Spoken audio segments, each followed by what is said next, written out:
YouTube channel. ಇವತ್ತಿನ special video ಏನಪ್ಪ ಅಂದರೆ ಚಿಕನ್ ಸಾಂಬಾರು ಮಾಡ್ತಾಯಿದ್ದೀನಿ. ಸೊ ನೋಡ್ತಾ ಇರ್ಬೋದು, ನಾನಿಲ್ಲಿ ಅರೌಂಡ್ 1 kg ಚಿಕನ್ನ ತೊಗೊಂಡು ಸಾಂಬಾರು ಮಾಡಬೇಕು ಅಂತ ಅಂದ್ಕೊಂಡಿದ್ದೀನಿ. ಸೊ ಯಾವ ರೀತಿ ಮಾಡ್ತೀನಿ ಅಂತ ನೋಡ್ಕೊಂಡು ಬನ್ನಿ.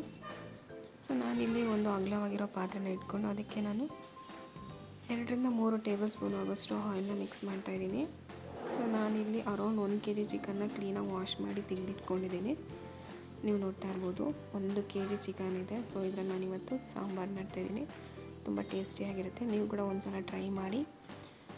ಸೊ ನೆಕ್ಸ್ಟ್ ಇದಕ್ಕೆ ಆಯಿಲ್ ಹಾಕ್ಕೊಂಡು ಅದಕ್ಕೆ ಚಿಕನ್ ಹಾಕಿ ಫ್ರೈ ಮಾಡ್ತಾಯಿದ್ದೀನಿ. ಸೊ ಆಯಿಲಲ್ಲಿ ಚಿಕನ್ ಕ್ಲೀನಾಗಿ ಫ್ರೈ ಮಾಡಬೇಕು, ಆವಾಗ ಅದು ಸ್ಮೆಲ್ ಏನೂ ಇರೋದಿಲ್ಲ. ಆಯಿಲಲ್ಲಿ ಆದಷ್ಟು ಚಿಕನ್ನ ಕ್ಲೀನಾಗಿ ಫ್ರೈ ಮಾಡ್ಕೊತ ಹೋದರೆ ನಿಮಗೆ ಯಾವುದೇ ರೀತಿ ಸ್ಮೆಲ್ ಕೂಡ ಬರೋದಿಲ್ಲ. ನೀವು ನೋಡ್ತಾ ಇರ್ಬೋದು, ನಾನು ಆಯಿಲಲ್ಲಿ ಕ್ಲೀನಾಗಿ ಫ್ರೈ ಮಾಡ್ತಾಯಿದ್ದೀನಿ. ಅರೌಂಡ್ 1 kg ಇದೆ ಚಿಕನ್. ಇದು ಕ್ಲೀನಾಗಿ ಫ್ರೈ ಮಾಡ್ಕೊತ ಹೋಗಬೇಕು.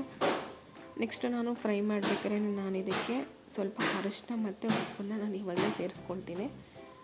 ಉಪ್ಪು ಮತ್ತು ಅರಿಶಿನ ಸೇರಿಸ್ಕೊಳ್ಳೋದ್ರಿಂದ ನಿಮಗೆ ಸ್ಮೆಲ್ ಕೂಡ ಬರೋದಿಲ್ಲ. ನೋಡ್ತಾ ಇರ್ಬೋದು, ನಾನು 1 ಟೇಬಲ್ ಸ್ಪೂನ್ ಆಗೋಷ್ಟು ಅರಿಶಿನ ಮತ್ತು ರುಚಿಗೆ ತಕ್ಕಷ್ಟು ಉಪ್ಪನ್ನು ನಾನು ಇವಾಗಲೇ ಸೇರಿಸ್ತಾಯಿದ್ದೀನಿ. ಸ್ಟಾರ್ಟಿಂಗಲ್ಲೇ ಸೇರಿಸ್ಕೊಳ್ಬೇಕು.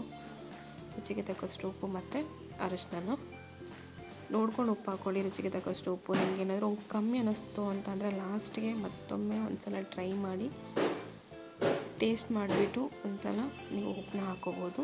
ಸೊ ನಾನು ಇವಾಗಲೇ ನಾನು ಸ್ವಲ್ಪ ಉಪ್ಪನ್ನ ಹಾಕ್ಕೊತಾ ಇದ್ದೀನಿ. ಸೊ ಇವಾಗಲೇ ಉಪ್ಪು ಹಾಕ್ಕೊಂಬಿಟ್ರೆ ಚಿಕನ್ಗೆ ಕ್ಲೀನಾಗಿ ಉಪ್ಪು ಹಿಡಿಯುತ್ತೆ ಅಂತ. ಸೊ ನೆಕ್ಸ್ಟು ನಾನು ಇದಕ್ಕೆ ಒಂದು ಮಸಾಲಾನೇ ಪ್ರಿಪೇರ್ ಮಾಡ್ಕೊಬೇಕು. ಸೊ ಬನ್ನಿ ಏನೇನು ಬೇಕು ಅಂತ ತೋರಿಸ್ತೀನಿ. 1 ಟೊಮೊಟೊ ಹಣ್ಣು, 3-4 ಚಿಕ್ಕ ಈರುಳ್ಳಿ, ಶುಂಠಿ ಸ್ವಲ್ಪ, 2-3 ಬೆಳ್ಳುಳ್ಳಿ, ಸ್ವಲ್ಪ ಕಾಯಿ ತುರಿ. ಇಲ್ಲಿ ತೋರಿಸಿರುವಂಥ ಅಷ್ಟು ಮಸಾಲೆ ಪದಾರ್ಥಗಳು 1 kg ಅಷ್ಟು ಸಾಕು ಅನಿಸುತ್ತೆ. ನೆಕ್ಸ್ಟು ಪುದೀನ ಮತ್ತು ಕೊತ್ತಂಬರಿ, ಇಷ್ಟು ಮಸಾಲೆನ ನಾನು ಮಿಕ್ಸ್ ಮಾಡ್ಕೊಬೇಕು ಇವಾಗ. ಸೊ ನಾನಿಲ್ಲಿ ಜಾರಿಗೆ ಕೊತ್ತಂಬರಿ ಮತ್ತು ಪುದೀನ ಪ್ರತಿಯೊಂದು ಹಾಕ್ತಾಯಿದ್ದೀನಿ. ಬೆಳ್ಳುಳ್ಳಿ, ಶುಂಠಿ ಮತ್ತು ಕಾಯಿನ ಮತ್ತು ಮಸಾಲೆನ ರುಬ್ಕೊಂಡು ಸ್ವಲ್ಪ ವಾಟ್ರ್ ಹಾಕ್ಕೊಂಡು ಅದನ್ನ ಕ್ಲೀನಾಗಿ ನುಣ್ಣಗೆ ಮಾಡ್ಕೊಬೇಕು. ಸೊ ಅದಾಗಿದ ತಕ್ಷಣ ನಾನು ಇದಕ್ಕೆ ಈರುಳ್ಳಿ ಮತ್ತು ಟೊಮೊಟೊನ ಹಾಕಿ ಕೂಡ ಮಿಕ್ಸ್ ಮಾಡ್ಕೊತಾ ಇದ್ದೀನಿ. ಪುದೀನ ಕೊತ್ತಂಬರಿ ಸಮೇತ ಹಾಕಿ ಮಿಕ್ಸ್ ಮಾಡ್ಕೊತಾ ಇದ್ದೀನಿ. ಕ್ಲೀನಾಗಿ ಗ್ರೈಂಡ್ ಮಾಡ್ಕೊಬೇಕು ನುಣ್ಣಗೆ. ಸೊ ನೋಡ್ತಿರ್ಬೋದು, ಈ ರೀತಿಯಾಗಿ ಒಂದು ಪೇಸ್ಟ್ ರೆಡಿ ಆಗಿದ ತಕ್ಷಣ ನಾನು ಇದಕ್ಕೆ 2-3 ಟೇಬಲ್ ಸ್ಪೂನ್ ಆಗೋಷ್ಟು ಅಚ್ಕಾರದ ಪುಡಿನ ಯೂಸ್ ಮಾಡ್ತಾಯಿದ್ದೀನಿ. ನೀವು ಖಾರ ಬೇಕಂದವರು ಇನ್ನೂ 1 ಟೇಬಲ್ ಸ್ಪೂನ್ ಎಕ್ಸ್ಟ್ರಾ ಯೂಸ್ ಮಾಡ್ಬೋದು. ನಮ್ಮದು ಚೂರು ಖಾರ ಜಾಸ್ತಿ ಇರೋದ್ರಿಂದ ನಾನು ಜಸ್ಟ್ 1.5 ಚಮಚ ಮಾತ್ರ ಯೂಸ್ ಮಾಡ್ತಾಯಿದ್ದೀನಿ. ನೆಕ್ಸ್ಟ್ ಬಂದುಬಿಟ್ಟು 2 ಟೇಬಲ್ ಸ್ಪೂನ್ ಆಗೋಷ್ಟು ಧನಿಯಾ ಪೌಡರ್, ಹಸಿ ಧನಿಯಾ ಪೌಡರ್ನ ಯೂಸ್ ಮಾಡ್ತಾಯಿದ್ದೀನಿ. ನಾನು ಯಾವುದೇ ರೀತಿ ಹುರಿದಿರೋ ಅಂಥದ್ದು ನಾನು ಯೂಸ್ ಮಾಡ್ತಾಯಿಲ್ಲ. ಹಸಿ ಧನಿಯಾ ಪೌಡ್ರನ್ನೇ ನಾನು ಯೂಸ್ ಮಾಡ್ತಾಯಿರೋದು. ನೋಡ್ತಾ ಇರ್ಬೋದು, ಇದು ಆಲ್ಮೋಸ್ಟ್ ಆ ಚಿಕನ್ನು ಫುಲ್ಲು ವಾಟರಲ್ಲೇ ಕುಕ್ ಆಗುತ್ತೆ. ಆ ಚಿಕನ್ನು ವಾಟರ್ ಬಿಟ್ಕೊಳೋದ್ರಿಂದ ಆ ಚಿಕನ್ ಒಂದು 50% ಅದರಲ್ಲೇ ಕುಕ್ ಆಗೋಗ್ತಾ ಹೋಗುತ್ತೆ. ನೀವು ನೋಡ್ತಾ ಇರ್ಬೋದು ಎಷ್ಟೊಂದು ನೀರು ಬಿಟ್ಕೊಂಡಿದೆ ಚಿಕನ್ನು ಅಂತ. ಸೊ ಇದೆಲ್ಲ ಚಿಕನ್ನಲ್ಲಿರೋ ನೀರೆಲ್ಲ ಹೋಗಿ ಆಯಿಲ್ ಬಿಟ್ಕೊಬೇಕು ಸೈಡಲ್ಲಿ. ಸೊ ಅಲ್ಲಿವರೆಗೂ ಫುಲ್ಲು ಫ್ರೈ ಮಾಡ್ಕೊತ ಬರಬೇಕು. ಚಿಕನ್ ಸಾಂಬಾರು ಆವಾಗಲೇ ತುಂಬ ಟೇಸ್ಟ್ ಆಗುತ್ತೆ ಮತ್ತು ಯಾವುದೇ ರೀತಿ ಸ್ಮೆಲ್ ಕೂಡ ಬರೋದಿಲ್ಲ. ನೀವು ನೋಡ್ತಾ ಇರ್ಬೋದು, ಚಿಕನಲ್ಲಿ ಎಷ್ಟೊಂದು ವಾಟರ್ ಇದ್ದೋ ಅದೆಲ್ಲ ಹೋಗ್ಬಿಟ್ಟು ಆಲ್ಮೋಸ್ಟ್ ನಮಗೆ ತಳದಲ್ಲಿ ಆಯಿಲ್ ಕಾಣಿಸ್ತಾ ಇದೆ. ಈ ರೀತಿ ಬರೋವರೆಗೂ ಫುಲ್ಲು ಡೀಪ್ ಫ್ರೈನ ಮಾಡ್ಕೊತ ಹೋಗಬೇಕು ಚಿಕನ್ನ.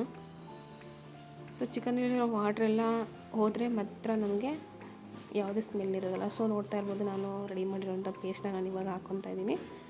ನೀರಿರ್ಬೇಕಾದ್ರೆ ಯಾವುದೇ ರೀತಿ ಹಾಕೊಳಕ್ಕೆ ಹೋಗ್ಬಿಡಿ. ಆಯಿಲ್ ಬಿಟ್ಟಾಗ ಮಾತ್ರ ಚಿಕನ್ನು ಎಲ್ಲ ಆಯಿಲ್ ಬಿಟ್ಟ ಮೇಲೆ ಮಾತ್ರ ಮಸಾಲೆ ಹಾಕ್ಕೊಳ್ಳಿ.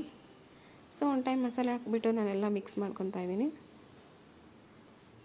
ನೋಡ್ತಾ ಇರ್ಬೋದು, ಕ್ಲೀನಾಗಿ ಎಲ್ಲ ಯಾವುದೇ ರೀತಿ ನೀರನ್ನ ಹಾಕ್ಕೊಳ್ದೆ ಜಸ್ಟ್ ಮಸಾಲೆ ಚಿಕನ್ ಅಷ್ಟೇ ಮಿಕ್ಸ್ ಮಾಡ್ಕೊತ ಹೋಗಬೇಕು. ಸೊ ಆವಾಗಲೇ ಪೀಸಸ್ಗೆ ಮಸಾಲೆ ಕ್ಲೀನಾಗಿ ಹಿಡಿಯುತ್ತೆ. ಸೊ ಒಂದು 5-10 ಮಿನಿಟ್ಸ್ ಈ ರೀತಿಯಾಗಿ ಮಿಕ್ಸ್ ಮಾಡ್ಕೊತ ಹೋಗಬೇಕು. ಸೊ ನೀವು ನೋಡ್ತಾ ಇರ್ಬೋದು, ನಾನು ಇಲ್ಲಿ ಎಷ್ಟು ವಾಟ್ರ್ ಬೇಕೋ ಅಷ್ಟು ವಾಟರ್ನ ನಾನು ಯೂಸ್ ಮಾಡ್ತಾಯಿದ್ದೀನಿ. ನನಗೆಷ್ಟು ಬೇಕಾಗುತ್ತೋ ಅಷ್ಟು ನಾನು ನೀರನ್ನ ಬಳಸ್ತಾ ಇದ್ದೀನಿ. ನೀವು ನೋಡ್ತಾ ಇರ್ಬೋದು. ಸೊ ಚಿಕನ್ ಆಲ್ರೆಡಿ 50% ಕುಕ್ ಆಗಿರೋದ್ರಿಂದ ಜಸ್ಟ್ ಒಂದು 10-15 ಮಿನಿಟ್ಸ್ ಕುಕ್ ಮಾಡಿದರೆ ಆಲ್ಮೋಸ್ಟ್ 100% ಚಿಕನ್ ಕುಕ್ ಆಗೋಗುತ್ತೆ. ಸೊ ಅದೇ ರೀತಿ ವಾಟ್ರ್ ಜಾಸ್ತಿ ಯೂಸ್ ಮಾಡಬೇಡಿ. ಸ್ವಲ್ಪ ಗಟ್ಟಿಯಾಗಿದ್ರೇ ಟೇಸ್ಟ್ ಆಗಿರುತ್ತೆ.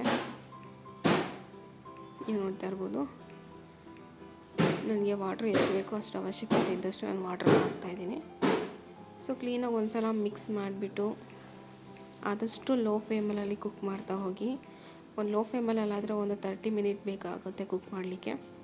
ನಮಗೆ ಅರ್ಜೆಂಟ್ ಇದೆ ಅಂದರೆ ನೀವು 10 to 15 ಮಿನಿಟ್ಸಲ್ಲೇ ಐ ಫ್ಲೇಮ್ ಇಟ್ಕೊಂಡು ಕುಕ್ ಮಾಡ್ಕೋಬೋದು. ನೀವು ನೋಡ್ತಾ ಇರ್ಬೋದು ಆಲ್ಮೋಸ್ಟ್ ಅದು ಚಿಕನ್ ಬೆಂದಿದೆ. ಸಾಂಬಾರು ಕೂಡ ಒಳ್ಳೆ ಸ್ಮೆಲ್ ಬರ್ತಾಯಿತ್ತು ನೋಡ್ಬೋದು. ಈ ರೀತಿ ಒಮ್ಮೆ ಟ್ರೈ ಮಾಡಿ, ನಿಮಗೂ ಇಷ್ಟ ಆಗ್ಬೋದು. ನನ್ನ ಇದೇ ರೀತಿ ಒಳ್ಳೊಳ್ಳೆ ಕಂಟೆಂಟ್ ವಿಡಿಯೋಗೋಸ್ಕರ ನನ್ನ ಪೇಜ್ನ ಫಾಲೋ ಮಾಡ್ಕೊಳ್ಳಿ ಹಾಗೂ ಸಬ್ಸ್ಕ್ರೈಬ್ ಮಾಡೋದನ್ನ ಮರಿಬೇಡಿ. ಮುದ್ದೆ ರೈಸ್ಗೆ ತುಂಬಾ ಚೆನ್ನಾಗಿರುತ್ತೆ. ಒಮ್ಮೆ ನೀವು ಮನೇಲಿ ಟ್ರೈ ಮಾಡಿ. ಇಷ್ಟ ಆದರೆ ಒಂದು ಲೈಕ್ ಮಾಡಿ ಹಾಗೂ ಶೇರ್ ಮಾಡಿ, ಸಬ್ಸ್ಕ್ರೈಬ್ ಮಾಡೋದನ್ನ ಮರಿಬೇಡಿ. ಇದೇ ರೀತಿ ಒಳ್ಳೊಳ್ಳೆ ಕಂಟೆಂಟ್ ವಿಡಿಯೋಗೋಸ್ಕರ ನನ್ನ ಪೇಜ್ನ ಫಾಲೋ ಮಾಡಿ.